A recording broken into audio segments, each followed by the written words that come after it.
Hey YouTube, this is Ace Pinkter. Today we're going to talk about tension, musical tension. What is tension? Well, rather than try to explain it with words, let's listen to this piece.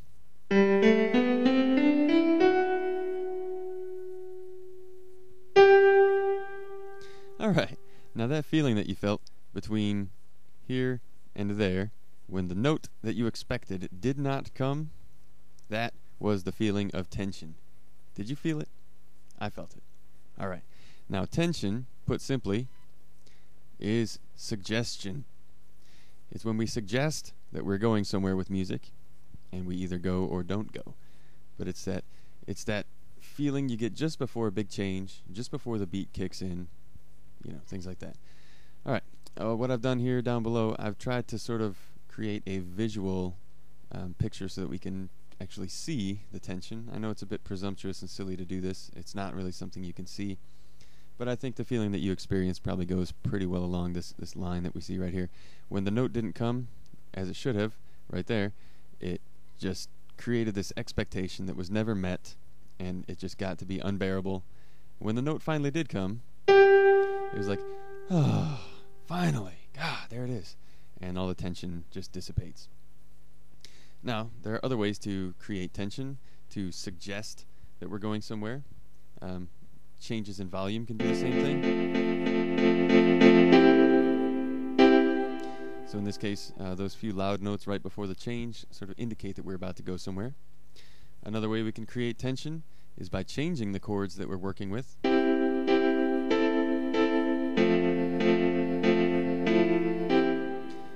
See, just these little extra notes, they indicate that something is coming. We're about to go somewhere. If we were to graph the tension there, probably something like this, and that last note would add a bit of expectation. Now here we have a very simple pattern. It's not really going anywhere. And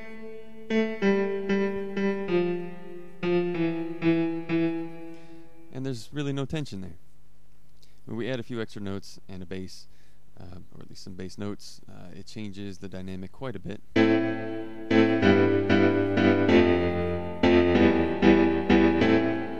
Now in my feeling, the tension really comes on this note halfway through the progression. It builds up. It's not uncomfortable, but we know that it's not going to sit there for long, and it just, we're just waiting for it. Here we have roughly the same progression with a couple of added notes to create some extra tension. Now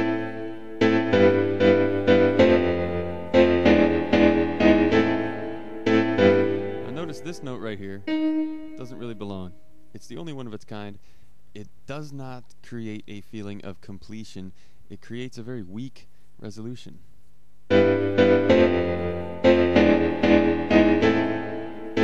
It's not bad, but when you compare it to the equivalent that would have the major note in there,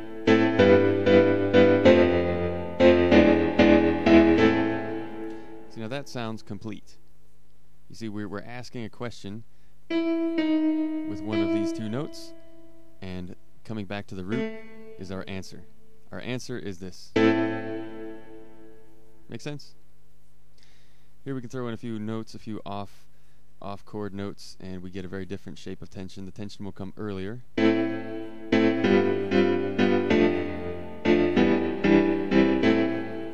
you feel that?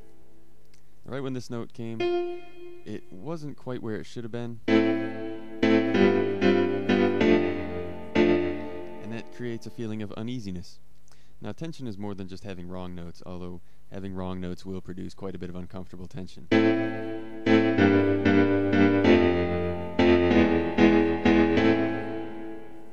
Another way to create tension is through repetition.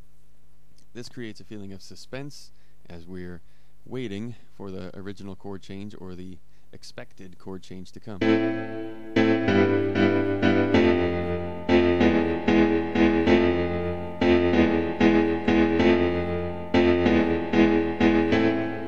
See, if that had kept on going, it would have become unbearable. 3 times is about all we can handle with a pattern like that. We can also add to our repetition a few extra notes at the end to create that feeling of suggestion.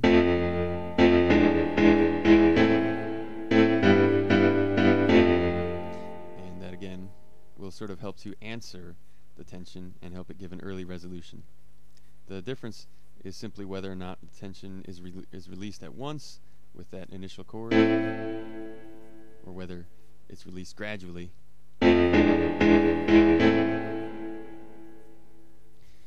Now, one of my favorite examples of tension is in the Nine Inch Nails version of Hurt, of which I have this wonderful MIDI file.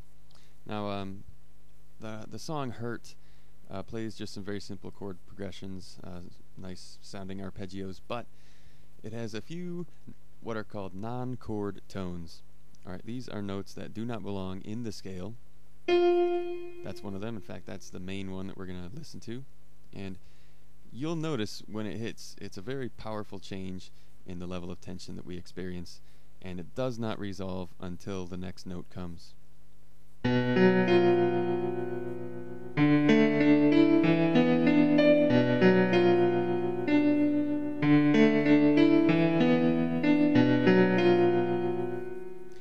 Now you can feel that, right? When this note comes, it doesn't sound bad. It's not wrong. It just has some kind of uneasiness about it. Now that kind of makes sense given, Nine Inch Nails type of music, that they'd want to have that sort of feeling be present, and it's achieved very deliberately through the use of this non-chord tone. In fact, using the FL Studio Helper here, we can see that the song is in D major. This note does not belong in the D major scale at all. So by using a non-chord tone, we can create a feeling of uneasiness as we wait for the note that this is leading to. With repetition, we create a feeling of suspense as we're waiting for the chord progression to take us back home. With certain chord changes, like moving to a seventh or a sixth, it creates the feeling that we're about to go somewhere else. Using a flat fifth or a sharp seventh are very powerful ways to create that sort of chord change tension. But be careful of using this, because the shape of chord that you use to indicate where you're going will limit what directions you can take this chord to. Alright, you'll have to play around with that one. You can also hint with volume that we're about to make a big change, and of course we can just drag it out forever and keep them in complete suspense and hating us by wait for it. So, in this tutorial I've just showed you a few quick and easy ways to create tension. Now the importance of this is a bit understated by music, especially forms of music that are quite repetitive, like hip-hop, R&B, whatever. But jazz uses a lot of tension, classical uses a lot of tension. In fact, when you understand tension, music, the actual chords, the actual notes don't matter so much. What you see is a song is just a landscape of tension, building and releasing, and it becomes quite predictable, and it tells its own little story through these curves.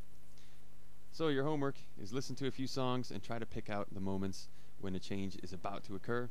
You've probably been doing this unconsciously for several years, but when you actually study it, when you actually get to feel it, you'll have a much better perception of how it works and how you can integrate that into your own music.